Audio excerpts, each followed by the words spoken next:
உணவு உணவு என்பது ரொம்ப ரொம்ப அக்கறையா இருக்க வேண்டிய விஷயம். நான் அடிக்கடி சொல்வது, நம்முடைய அடுப்பங்கரையில், நம் வீட்டினுடைய அடுப்பங்கரையில ஒரு கூடுதலாக செலவழிக்கக்கூடிய 20-30 நிமிடங்கள் நம்ம ஆயுட்காலத்தில் 20-30 வருஷங்களை சின்ன அக்கறை வேணும். நம்ம அடுப்பங்கரையில் இருந்து விலக்குவது வணிகத்தினுடைய சூழ்ச்சி. எதுக்கு அங்க போயிட்டு ஒரு இட்லி தட்டை வச்சு அதுல ஒரு பழைய வேஷ்டியை வெட்டி அதை உள்ள குழிக்குள்ள வச்சு முந்தின நாளை தோசைக்கு அரைச்சு அதை ஒரு 12 மணி நேரம் புளிக்க வச்சு அதுக்கப்புறம் அதுக்குள்ள ஊத்தி மெதுவா துணியை ஒழிக்க என்னத்துக்கு?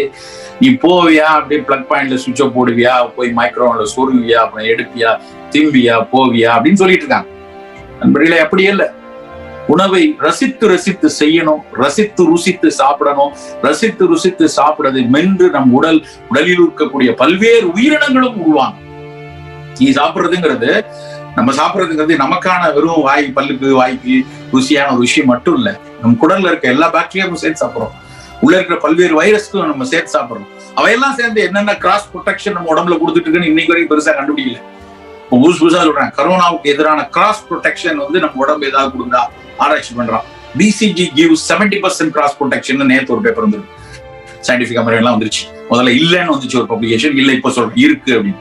Japanese scientist Japanese encephalitis virus கூடிய ஒரு ஆன்டிபாடிஸ்ல ஒரு கிராஸ் ப்ரொடெக்ஷன் இருக்கு. Whoever got the Japanese encephalitis they didn't get corona அப்படின்னு சொல்லி ஒரு பேப்பர் போடுறான். இப்படியே வந்துகிட்டே இருக்கும், அறிவியல் ஒன்னொன்னா ஆய்ந்து சொல்லிட்டு கொண்டு இருக்கும். ஆனால் ஒரு வகையில பார்த்தோம்னா நம்ம உடம்பு எத்தனையோ வைரஸையும் பாக்டீரியாவும் உள்ள வச்சிட்டு இருக்கு. பேரே வைக்கல, அதுக்கெல்லாம் பாதி பாக்டீரியா தெரியாது.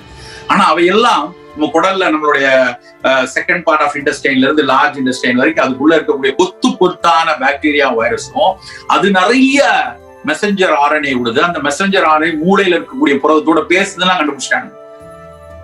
என்ன அளவு கண்டுபிடிச்சிருக்காங்கன்னா, நீ என்ன சாப்பிடுறியோ அதை வச்சு, அந்த சாப்பாடுல எப்படி இருக்கோ அதை வச்சு உன் தாட் ப்ராசஸ் கூட ரிஃபைன் ஆகும் அப்படின்லாம் இன்னைக்கு ஆய்வுபூர்வமாக அறிவிக்கப்பட்டிருக்கு.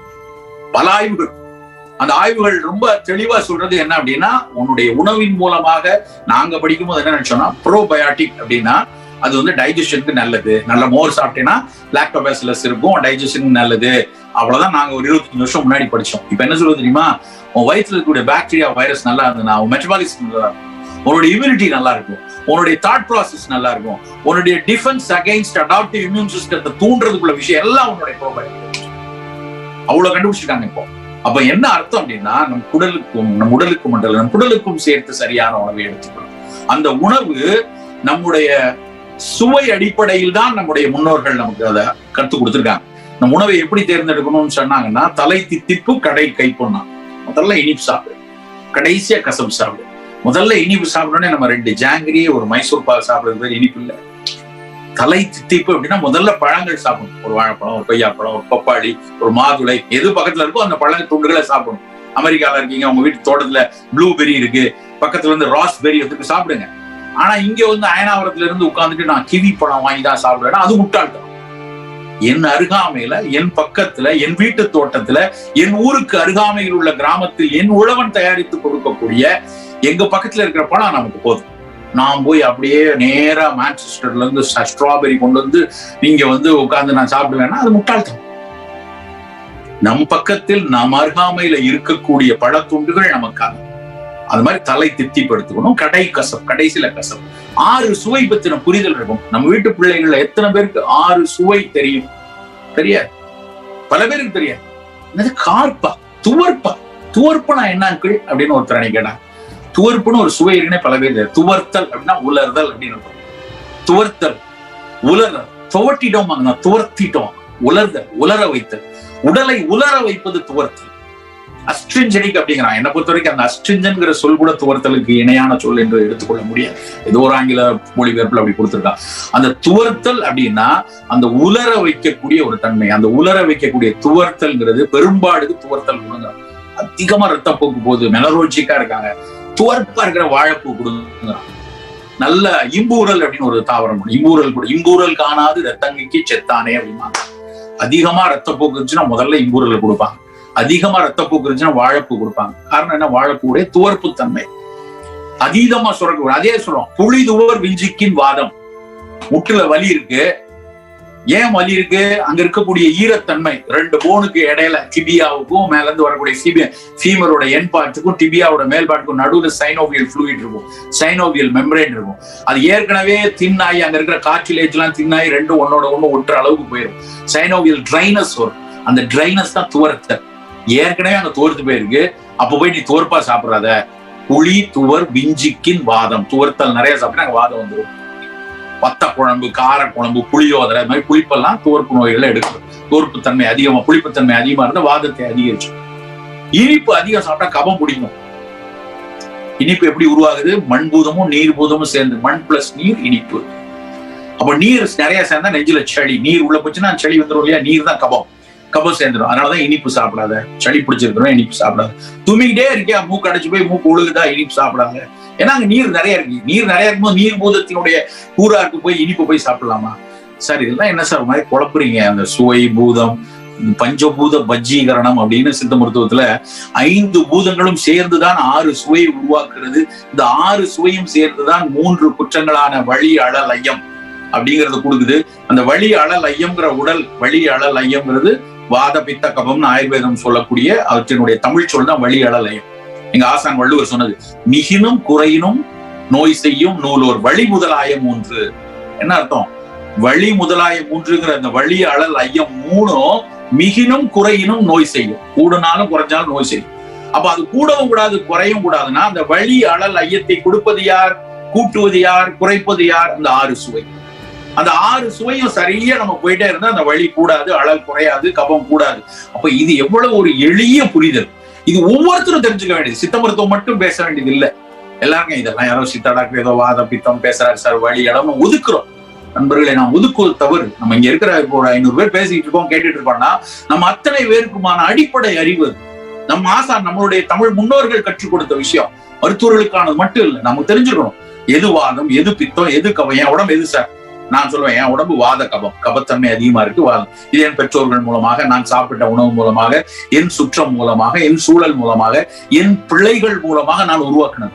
அப்ப நான் என் பிள்ளைகளை சரியாக்கி நான் சரியா போனா அந்த வாத கபத்தினுடைய பிரச்சனைகள் தீரும். அதுபோல ஒவ்வொருத்தரும் நம்முடைய உடல் என்னன்னு தெரிஞ்சுக்கணும். எனக்கு பித்தம் கூடியிருக்கா, கபம் கூடியிருக்கா, வாதம் கூடியிருக்கா, என் உடம்பு எதுன்னு நம்ம தெரிந்து கொள்ளணும். உங்க அருகாமையில் இருக்கக்கூடிய வைத்தியத்தை போய் நாடி காமிச்சு அவர் பார்த்து சொல்லுவார், சார் உங்க உடம்பு வாதம் கூடியிருக்கு, கபம் குறைஞ்சிருக்கு, பித்தம் கூடியிருக்கு. இதை நான் புரிந்து கொள்ளணும். என் எடை எவ்வளவு, என்னோட BMI எவ்வளவு, என் சாப்பாடுல கலோரி எவ்வளவு, இது மாதிரி நவீன அறிவியல் கற்றுக் கொடுக்கிற விஷயத்த நம்ம கற்றுக்கிறோம். ஆனா என் உடல் வாத உடலா, என் உடல் பித்த உடலா, என் உடல் கப உடலா, எனக்கான தேர்வு என்ன, நான் எதை எடுத்துக்கொள்ளணும், நான் எந்த சுவை அதிகம் சாப்பிடணும், எனக்கு கபம் அதிகமா இருக்குன்னா நான் இனிப்பை குறைக்கணும், எனக்கு வாதம் அதிகமா இருக்குன்னா புளிப்பை குறைக்கணும் அப்படிங்கிற ஒரு புரிதல் அத்தனை பிள்ளைகளுக்கும் 8ஆம் கிளாஸ் 9ஆம் கிளாஸ்ல இருந்தே தெரியணும். அன்றைக்கு இதை நம் தாத்தா பாட்டி சொன்னாங்க, மறந்துக்க மாட்டோம் நம்ம எல்லாம். இதை சாப்பிடாத வாயு வந்துடும், இதை சாப்பிடாத பித்தம் ஏறி போய் கிடக்கு, ஏற்கனவே நெஞ்செல்லாம் கபம் கட்டி இருக்கு. இந்த வார்த்தைகள் எல்லாம் நம் வீட்டில் புழங்கிய வார்த்தைகள் தான். ஆனா அவற்றை அறிவற்ற வார்த்தைகளாக இல்ல பழமை சொற்களாக ஒதுக்கி இருக்கும். அதுதான் நாம் பண்ண தப்பு. அவற்றை விடுத்து இந்த விஷயங்கள் எல்லாம் நம்ம அறிவியலோடு சம்பந்தப்பட்டது, நம் மொழி கொடுத்த விஷயங்கள், நம் சமூகம் கொடுத்த சொத்து என புரிந்து அவற்றை வச்சிருந்தோம்னா நம்ம உடல் நலமாக இருக்கும். நண்பர்களே, நம் உடல் சரியாக இருக்க 6 சுவை உள்ள உணவுகளும் நமக்கு வேணும். இனிப்பு வேணும், ஆனா வெள்ளை சக்கரை வேண்டாம். இனிப்பு பழங்கள்ல இருந்து வரட்டும். பழங்கள்ல இருந்து கிடைக்கக்கூடிய இனிப்பு ஒவ்வொருத்தருக்கும் இனிப்பு தான் உடலை வளர்க்கும். சின்ன குழந்தைங்க இனிப்பு வேணும், நல்ல இனிப்பு சுவையுள்ள விஷயம் எடுக்கணும். தேங்காய் பால் சாப்பிட்டா நல்ல கொழுக்குள்னு வருவாங்க. தேங்காய் பால் வேணும், அது இனிப்பு சுவை உள்ளது, குளிர்ச்சியானது. நல்ல சின்ன பிள்ளைக்கு தேங்காய் பால், நல்ல இட்லி தேங்காய் பால் ஊறி சாப்பிடணும். 45 வயசுல சுகர் லைட்டா இருக்கு சார், நான் சாப்பிடலாம்னு சாப்பிடக்கூடாது, உனக்கு கபம் சேரக்கூடாது. அப்ப ஒவ்வொருத்தரும் அவரவருடைய உடல்வாகுக்கு ஏற்றாற் போல, அவருடைய வயதுக்கு ஏற்றாற் போல, அவருக்கு இருக்கக்கூடிய ஏற்கனவே இருக்கக்கூடிய நோய்க்கு ஏற்றாற் போல, அவருடைய உடல் உழைப்புக்கு ஏற்றாற் போல் உணவை தேர்ந்தெடுக்கணும். நம் சமூகம் எப்படி உணவை தேர்ந்தெடுத்திருக்குன்னா, நம்ம எந்த இடத்துல வசிக்கிறோமோ, உலகத்துல நான் பல விஷயங்கள் பல நண்பர்கள்ட்ட பேசியிருக்கேன். எனக்கு தெரிந்த மட்டும் என்னுடைய சிற்றறிவில் இந்த அளவுக்கு உணவை சீரமைத்த சமூகம் உலகத்துல எங்கேயும் கிடையாது. குறிஞ்சி திணைக்கு ஒரு உணவு, முல்லை திணைக்கு ஒரு உணவு, நெய்தல் திணைக்கு உணவு, ஒரு பாலை திணைக்கு ஒரு உணவு, முல்லை திணைக்கு ஒவ்வொரு திணைக்கு ஒரு உணவு கொடுத்திருக்காங்க. நீ மருத நிலத்துல இருக்க, செந்நெல் அரிசி உனக்கு வேணும் அப்படின்னு எழுதியிருக்காங்க. எங்க சித்த மருத்துவத்துல நோய் அணுகா விதி அப்படின்னு ஒண்ணு இருக்கு. அதுல சொல்றான், செந்நெல் அரிசி மருதல் நிலத்துக்கு ஒண்ணு, செந்நெல் அங்க விளையுது மருத நிலத்துல, அதனால எடுத்துக்கொள்ளலாம். நீ குறிஞ்சி திணையில இருக்க, திணை சாப்பிடு, கிழங்கு சாப்பிடு, அங்க திணை அரிசி இருக்கு, கிழங்கு இருக்கு. நீ நெய்தல்ல இருக்க, அங்க வந்து உனக்கு மீன் சுட்ட மீன் எடுத்துக்கொள். அப்ப அருகாமையில் இருக்க உணவை எடுத்துக்க சொல்லி, அதுதான் அவைலபிள், அதனால கொடுத்தாங்க ஒரு பக்கம். இன்னொன்னு, அவன் நெய்தலத்துக்கார மருதனத்துக்கு போயிட்டு தான் வந்துட்டு இருக்கான். ஆனா அவன் அந்த உணவை எடுத்து சாப்பிடல. எந்த நிலத்தில் வசிக்கிறார்களோ அந்த உணவை எடுத்துக்கொள்றாங்க. எந்த பொழுது, சிறு பொழுதுல, யாமத்துல நீ என்ன சாப்பிடணும், யாமத்துல எதை சாப்பிடக்கூடாது, நண்பகள்ல என்ன சாப்பிடணும், பொழுது வாரி உணவு சொல்லிருக்காங்க. பெரும்பொழுதுகள், கார்காலத்துல என்ன சாப்பிடணும், கூதிர்காலத்துல என்ன சாப்பிடணும், முன்பனி காலத்துல என்ன சாப்பிடணும், பின்பனி காலத்துல என்ன சாப்பிடணும், ஐரோப்பா இலக்கியங்கள்ல சொல்லியிருக்கா? இல்ல ஆஸ்திரேலியால அபரிஜின்ஸ் அதை பத்தி பேசியிருக்காங்களா? தெரியல. அப்படி இல்ல. நம்ம மக்கள் மிக அழகா செதுக்கியிருக்காங்க. ஒரு ஒரு காலத்துக்கு உணவு, ஒரு ஒரு வயதுக்கு உணவு, ஒரு ஒரு சூழல்ல. அரிசியில நம்ம ஊர்ல பல்வேறு பாரம்பரிய அரிசிகள் சொல்லுது. ஒரு ஒரு அரிசியை ஒரு ஒரு காலத்துல சாப்பிடணும். உடல் மெலிந்து இருக்கிறானே அவனுக்கு வந்து மாப்பிள்ளை சம்பா கொடு, பாலூட்டணும் அந்த பெண் புள்ளக்கார் சம்பா கொடு, அவள் கருத்தரித்து இருக்கிறாள் புளியடிச்சான் சம்பா கொடு. ஒரு ஒரு பொழுது அவனுக்கு நீரிழிவு இருக்கு, மணிச்சம்பா கொடு, நல்ல நீரிழிவை போக்கும் தான் மெல்ல பசி அளிக்கும் மணிச்சம்பா, அதை கொடுங்கிறான். நீர் சுருக்கி மோர் பெருக்கி நெய்யுருக்கி உண்பார்தம் பேருரைக்கில் போமே பிடி அப்படின்னு மோரை நல்லா பெருக்கி கொடு, நெய்யை உருக்கி கொடு, நீரை கறிக்கு சுட வச்சு கொடுன்னு சொல்லியிருக்கான். மண்பரவு கிழங்குகளில் கருணையின்றி பிற புசியோ, மண்ணுக்கு கீழே விளையறதுல எத்தனையோ கிழங்கு விளையுது, சேப்பங்கிழங்கு இருக்கு, சேனக்கிழங்கு எல்லாம் இருக்கு. கருணையை தவிர பிற சாப்பிடாதீங்கிறான். மற்ற கிழங்கு வேண்டாம். யாமெல்லாம் வெஸ்டர்ன் சயின்ஸ்ல நிறைய சாப்பிடுற உணவு தான். ஆனா நம்மால் ஏன் கருணையை சொன்னா, பிடி கருணையை மட்டும் ஏன் எடுக்க சொன்னா, அந்த கருணையில தான் நிறைய ஃபைபர் இருக்கு, அதுலதான் நிறைய நார் இருக்கு. இப்ப நார் தன்மை நிறைய இருந்தா அந்த கிழங்கு சீரழிச்சிடும். வெறும் மாவு வேண்டாம். மாவு பண்ணங்களை நம் மக்கள் சித்த மருத்துவத்திலையும் தமிழ் மருத்துவத்திலையும் அதிக மாவு பண்ணங்களை எடுக்க சொல்லல. கட்டும் உடற்பயிற்சி இருக்கிறவங்க தான் மாவு நிறைய எடுக்கணுங்கிறான். அப்போ அதெல்லாம் இன்றைய அறிவியலோடு மிக மிக பொருந்தி வரக்கூடிய விஷயம். சர்க்கரை நோயை பத்தி இன்னைக்கு வந்தது இல்ல, 2000 வருஷத்துக்கு முன்னாடியே பாடிக்காங்க. இதுல கோதையர் கலவி போதை, கொழுத்த மீனரைச்சி போதை, ஓதுவாய் நெய்யும் பாலும் பறிவுடன் முன்பீராகி ஓது சுக்கில பிரமேகம் வந்து சேர்ந்தானேன்னு பாட்டு இருக்கு. கன்னி மயக்கத்தால் கண்டிடும் மேகமேன். இப்ப சொல்லுவாங்க கோதையர் கலவி போதெல்லாம் எப்படிப்பா சுகர் பேஷண்ட், அதெல்லாம் என்ன சயின்ஸ்? இப்ப கண்டுபிடிக்கிறான். என்ன டைஹைட்ரோ டெஸ்டோஸ்டிரோனுக்கும் அதுக்கும் சம்பந்தம் இருக்கா? சர்க்கரைக்கும் டெஸ்டோஸ்டிரோனுக்கும் இதுக்கும் என்ன சம்பந்தம்னு இன்றைக்கு ஆய்வுகள் பெரிய அளவில் நடந்து கொண்டு இருக்கு. சர்க்கரையில அவனுடைய இன்சுலின் ரெசிஸ்டன்ஸ் கூடும்போது டெஸ்டோஸ்டிரோன் குறையதையும் கண்டுபிடிக்கிறாங்க. அன்னைக்கு சொல்றான் கன்னி மயக்கத்தால் கண்டிடும் மேகமே அப்படின்னு. அதுலயே சொல்லலாம் ஓது சுக்குல பிறகு முன்னாடி என்ன சொல்றான், கொழுத்த மீன் இறைச்சி போதே. நல்ல கொழுத்த மீன் எப்படி இருக்கும், ஃபேட் நிறைய இருக்கும். கொழுத்த மீன் இறைச்சி போய் ஓதுவாய் நெய்யும் பாலும், நல்ல பாலும் நெய்யும் சேர்ந்து சாப்பிட்டேன்னா உனக்கு சர்க்கரை வியாதி வந்துடும் அன்னைக்கு சொல்லியிருக்காங்க. சோ எல்லா விஷயங்களும் நம்முடைய மூத்த குடி தனக்கான அனுபவங்களை கோர்த்து கோர்த்து சொன்ன ஒரு மிக மிக ஒரு என்ன சொல்றது, ஒரு ஃபார்ச்சுனேட் ஃபேமிலி. நம்ம இவ்வளவு ஒரு அழகான அனுபவ கோர்வையும் இவ்வளவு அழகான தர்க்கங்களின் மூலமாக கிடைத்த அறிவியல் கோர்வையும் உள்ள சமூகம் உலகத்தில் மிக மிக குறைவு. எங்க ஊர் கீழடியில இருந்து எடுத்திருக்க சட்டியில இப்படி எழுதியிருக்காங்க. அதுல இருக்கக்கூடிய ஒரு சூது பவனம்ங்கிற ஒரு இது வந்து அன்னைக்கு கிளியோபாட்ராவோட இதுல கழுத்துல கடந்ததுக்கும் அதுக்கும் ஒண்ணுன்னா 2500 வருஷத்துக்கு முன்னாடியே இங்கேயே அங்கேயும் தொடர்பு இருந்துக்குப்பா. 2000 வருஷத்துக்கு முன்னாடியே அவனுடைய அங்க இருக்கிற உழவன் வந்து ஆதவனை எழுதியிருக்கிறான். அந்த இடத்துல வந்து அங்க இருக்கிற மண்பாண்டத்தை எழுதுறவங்களுக்கு அந்த எழுத்துற ஆற்றல் இருந்திருக்கிறது. அதை புழங்குகிற உழவனுக்கும் பெண்களுக்கும் கல்வி அறிவு இருந்திருக்குன்னு நம்ம கண்டுபிடிச்சிட்டு இருக்கோம். அப்போ நம்ம எப்படி பெருமைப்படணும்னா, இவ்வளவு ஒரு மூத்த குடி, அறிவார்ந்த குடி, அனுபவ குடி, அவர்களுடைய எச்சமாக எஞ்சி இருக்கக்கூடிய நம் மக்கள் நாம அதெல்லாம் விட்டுட்டு அதை பத்தி தொலைச்சிட்டு அதெல்லாம் தேவையில்லை அப்படின்னு நினைச்சு மேற்கத்திய சாயல்ல போய் ஒதுங்குறது எவ்வளவு பிழை. மேற்கத்திய அறிவை வைத்து எடுத்துக்கொள்வோம், அது ஒன்றும் தப்பு இல்லை, பிள்ளை இல்லை. நியூட்டனும் இன்னைக்கு சால்க்கும் இன்னைக்கு அவங்க கொண்டு வந்த அறிவு வந்து இன்னைக்கு எவ்வளவோ பயனா இருக்கு. இன்னைக்கு நான் எந்த இடத்துல எல்லாம் பல சொல்லுவேன், ஆள் இல்லாத இடத்துல டீ காத்துற மாதிரி இணைய வழி உரையாடல உட்காந்து நீ வாடு கையை காலாட்டி பேசிட்டு இருக்கீங்களேன்னு பிள்ளை வந்து கிண்டல் அடிப்பான். அது சாத்தியமா இருக்கின்றதால அது அறிவியல்னால்தான். அந்த அறிவியல் இதை சாத்தியமா இருக்குன்னா அந்த அறிவியல் மூலமாக என் கீழடி அனுபவங்களையும் என்னுடைய சித்த மருத்துவ அனுபவங்களையும் என்னுடைய கணியன் பூங்கன்றனார் கொடுத்த கருத்துக்களையும் என்னுடைய திருமூலன் சொன்ன கருத்துக்களையும் பார்ப்பதற்கு என்னுடைய அறிவியல் வேணும், இந்த புதிய அறிவியல் வேணும். அதன் மூலமாக அந்த பழைய விஷயங்களை எடுத்து நம் உணவை, நம் உடலை, நம் உள்ளத்தை, நம் சமூகத்தை பராமரிக்கக்கூடிய ஒரு விஷயம் நமக்கு வைத்துக் கொள்ள. உடலை செம்மையாக வைத்திருக்க, உடலை நலமாக வைத்திருக்க 6 சுவை அடிப்படையிலான உணவுகளை எடுத்துக்கொள்ளும். பிரதானமாக இன்னைக்கு இனிப்பு, புளிப்பு, காரம், குடிச்சு 3மே அவ்வளவு நல்லது இல்லை. அந்த 3ஐயும் குறைச்சு கசப்பு, துவர்ப்பை அதிகமா எடுத்துக்கொள்ளணும். உப்பும் தேவையில்லை, நான் உப்பு விட்டுட்டேன், உப்பும் குறைத்துக் கொள்ளணும். உலகத்திலேயே அதிகமா உப்பு சாப்பிடுற கூட்டம் நம்ம கூட்டம் தான். வேற நம்ம மூத்தவர்கள் சொல்லிட்டாங்க உப்பில்லா பண்டம் குப்பை இல்லைன்ட்டு. சோ அதனால எல்லாத்தையும் உப்பு கூட கூட போட்டுட்டு 3 மடங்கு கூட போடுறான்னு ஒருத்தர் சொல்றாரு. சார் வெஸ்டர்னர்ஸ் எல்லாம் சாப்பிட்றத விட 3 மடங்கு உடம்புக்கு தேவையெல்லாம் 3 மடங்கு போடுறீங்களே சார். மத்தவெல்லாம் 2 கிராம் 3 கிராம் சாப்பிட்றா, நீங்க 9 கிராம் 12 கிராம் சாப்பிடுறீங்க உப்பு. வீட்டுல கணக்கு பண்ணி பாருங்க. உங்க வீட்டுல 1 கிலோ உப்பு வாங்கினா 4 பேர் இருக்கவங்க, ஒரு மாசத்துல அது காலியா போச்சுன்னா அப்ப நீங்க பரவாயில்ல எவ்வளவு கிராம் உப்பு சாப்பிடுறீங்க நீங்களே கணக்கு போட்டுக்கலாம். ஒரு நாளைக்கு தேவை அவ்வளவு கிடையாது. வெஸ்டர்னர்ஸ்ல இருக்கக்கூடிய மொத்த நெஃப்ரான்கள் அளவு கூட நம்ம கம்மியா தான் நம்ம கிட்னில நெஃப்ரான்ஸ் இருக்கான். என்னுடைய நண்பர் ஒரு நீரிழிவு மருத்துவ சிறுநீரக மருத்துவர் அடிக்கடி பேசுவேன். அவர் அழகா சொல்லுவாங்க, சார் நம்ம ரிட்டையர் ஒருத்தர் வச்சிருக்கோம், இயற்கை இறைவன் நமக்கு அழகான ஒரு ரிட்டையர் கொடுத்துருக்கான், ஆனா பழாக்கிட்டு இருக்கோம் சார், நீங்க பேசும்போது சொல்லுங்க சார், உப்பு குறைக்க சொல்லுங்க சார், உப்பு குறைச்சாலே போதும் சார், எல்லா விஷயமும் நல்லா இருக்கும் அப்படின்பாரு. இனிப்பு குறைக்க வேண்டும் என்கிற புரிதல் நிறைய வந்திருக்கு. ஆனா மோர்ச்சாரத்துக்கு ஊறுகாய் எல்லாம் எப்படிங்க சாப்பிடுறது, பட்டகம்லாம் எல்லாம் எப்படி சாப்பிடலாம்னு பேசிக்கிட்டு இருக்காங்க. நம்மளால உப்பை குறைக்கணும். நவீன அறிவியல் கற்றுக் கொடுக்கக்கூடிய விஷயங்களையும் உள்வாங்க வேண்டும். அதுல சிறப்பான விஷயங்களை எடுத்துக்கணும். அதெல்லாம் எங்க தாத்தா உப்பு எப்படி சாப்பிட்டா தெரியுமா, அப்படியே அப்படி உருட்டி வாயில போடுவார் தெரியுமான்னு சொல்லிட்டு இருந்தா, அன்னைக்கு அவங்க தாத்தா இருந்த காலம் வேற. அன்னைக்கு இருந்த அவர் 14 கிலோமீட்டர் சைக்கிள் ஓட்டிட்டு போவாரு. நம்ம அடுத்த ரூமுக்கே வீல் சேர் சிறுன்னு போயிட்டு இருக்கோம். யோசிச்சு பார்க்கணும். சோ அதனால இன்றைய அறிவியல் சொல்லக்கூடிய நுட்பங்கள், உணவு நுட்பங்களை எடுத்துக்கொள்வோம். நம் மரபு சொன்ன இந்த அறுசுவை உணவுகளை எடுத்துக்கொள்வோம். 70-80% காய்கறிகள் இருக்கணும் நம்ம சாப்பாட்டுல. உடலை நலமாக வைத்திருக்க முன்னாடி இந்த மாதிரி ரெக்கமெண்டட் டயட்டரி அலவன்ஸ் ஒரு பிரமிட் படிச்சிருப்போம்.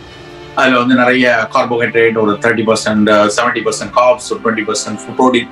இப்ப அதெல்லாம் ஒண்ணு வேணாம், தூக்கி போட்டுருங்க. இனிமேல் தேவை ஒரு நாளைக்கு உணவுல 70% 80% காய்கறி பழங்களா இருக்கட்டும். 20% 25% தான் அரிசி தானியங்கள் எல்லாமே குறைத்துதான் சாப்பிடணும். பீன்ஸ் பொரியலுக்கு சோறு தொட்டு சாப்பிடலாம், மீன் துண்டுக்கு சோறை தொட்டு சாப்பிடலாம். மாத்திரணும். இனிமே மாத்திதான் யோசிக்கணும். சாம்பார் எதுல விடுறது, பீன்ஸ்ல விடவா வெடைக்கால விடவா, அப்படிதான் கேட்கணும். வீட்டுல சோத்துல விடக்கூடாது. இனிமே மலை மாதிரி சோறு வச்சு அந்த மேல அப்படியே அருவி மாதிரி குழம்பு ஊட்டி பெசச்சு உருட்டி சாப்பிடறதா வேணாம். இன்றைய அறிவியல் கற்றுக் கொடுத்த விஷயம். அன்றைய கொடுத்த 5-6 சுவையை நாம் எப்படி ஏற்றுக்கொள்கிறோமோ, இன்றைய அறிவியல் சொல்லிக் கொடுக்கக்கூடிய அதிக காய்கறி பழங்களை உணவாக ஏற்றுக்கொள்ளவும் தயங்கக்கூடாது. நம்முடைய உணவுக்கு தேவையான corps should be a smart carbs அப்படிங்கிறான். கார்போஹைட்ரேட் வேணும், ஆனா அது ஸ்மார்ட்டா இருக்கணும், புத்திசாலி கார்போஹைட்ரேட்டா இருக்கணும். அந்த புத்திசாலி கார்போஹைட்ரேட் நம்ம கீரையில, பழங்கள்ல, காய்கறிகள்ல தான் இருக்கு, அரிசியில இல்ல. அரிசி முட்டாள் கார்போஹைட்ரேட் அப்படிங்கிறான். அதுவும் பட்டை தீட்டின பாலிஷ் அரிசி.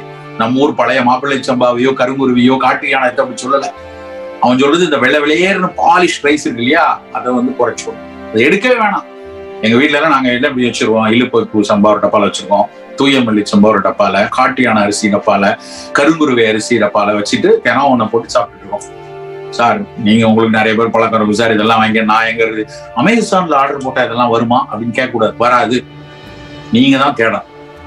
நான் எதற்கு இதையெல்லாம் சொல்ல வந்தேன்னா, நான் தேடுறேன். நான் விவசாயிட்டு எனக்கு காட்டு யானை கிடைக்கும் போது ஒரு 2 கிலோ கொடு, கவுனி 1 கிலோ கொடுங்க, ஒரு தூய்மல்லி சம்பா ஒன்று கொடுங்க, ஒரு இழுப்பு சம்பா கொடுங்க. ஒவ்வொரு நாளும் சோறு வந்தோடனே நான் மோந்து பார்ப்பேன். இழுப்பு சம்பா, இழுப்பு வாடனை, இழுப்பவன் தெரியாது, நம்ம மோந்து பார்ப்போம். நல்லா இருக்கா? அன்னைக்கு ஒருத்தர் கோவிந்த போஜனமும் ஒரு அரிசி கொடுத்தாரு. சார் ரொம்ப சூப்பரான அரிசி சார், இதை வாங்கிட்டு போங்க, இது அந்த காலத்து இதுன்னு சொன்னார். நான் போய் இது பண்ண குக்கர்ல வைக்கும் போதே மணக்கும் சார், அடுப்புல வச்சிங்கனாலே மணக்கும் சார். எங்க வீட்டம்மா சொல்றாங்க, மணக்குதுங்க, பயங்கர ஸ்மெல் இருக்கு. யாருக்கு தெரியும் எவ்வளவு அருமையான அரிசிகள் நம்ம ஊர்ல இருக்கு, எவ்வளவு அருமையான தானியங்கள் நம்மகிட்ட இருக்கு. அதெல்லாம் விட்டுட்டு இந்த ஒற்றைத்தன்மை இருக்கு இல்லையா, எல்லாம் ஒரே நாடு, ஒரே மொழி, ஒரே இனம், ஒரே மதம் வேண்டாம். எனக்கு பல் மதம், பல் இனம், பல் மக்கள், பல்லுயிர் எல்லாத்தையும் அரவணைத்து போறதுதான் நலம். அப்படியான நலவாழ்வுக்கு தான் நாம் எல்லாம் முயற்சிக்கணும். நான் மட்டும்ங்கிற ஒற்றைத்தன்மை, அதுலயும் ஒற்றைத்தன்மை இருக்கு. இந்த ஒற்றைத்தன்மை வேண்டாம் நண்பர்களே. உடல் நலமாக இருக்க நம் மரபு சொன்ன பல்வேறு காய்கறிகள், கீரைகளை பிரதானமா வச்சுட்டு 20% மட்டும் அரிசி தானியங்களை, அதுவும் நம் மரபுல அருகாமையில் இருக்கக்கூடிய உணவுகளை எடுத்துக்கொள்ளக்கூடிய விஷயங்கள் வைத்து, எண்ணெய்கள் எல்லாம் முடிந்த வரைக்கும் செக்குல ஆட்டினா பக்கத்துல இருக்கிற எண்ணெய் எடுத்துக்கோ. போய் அங்க இருந்து வெளிநாட்டுல இருந்து ஆலிவ் ஆயில் வேணும், அப்படியே அப்படி அழகான பாட்டில் வரும் வேணும். நம்ம பக்கத்துல நம்ம போய் தூக்கு கொண்டு அந்த காலத்துல செடியாவில் போய் வாங்கிட்டு வந்தோம்ல, அதே மாதிரி நீங்க போய் வாங்கிட்டு வருவோம், செக்குல ஆட்டின எண்ணெயை வாங்கி கொள்வோம். அப்படியான வாழ்க்கை வேணும். நலம் என்பது நம் ஒட்டுமொத்த பிரபஞ்சமும் நலமாக வைத்திருக்கிறது. அப்படியான ஒரு வாழ்வியலைத்தான் நம் தமிழ் முன்னோர்கள் காலகாலமாக சொல்லியிருந்தாங்க.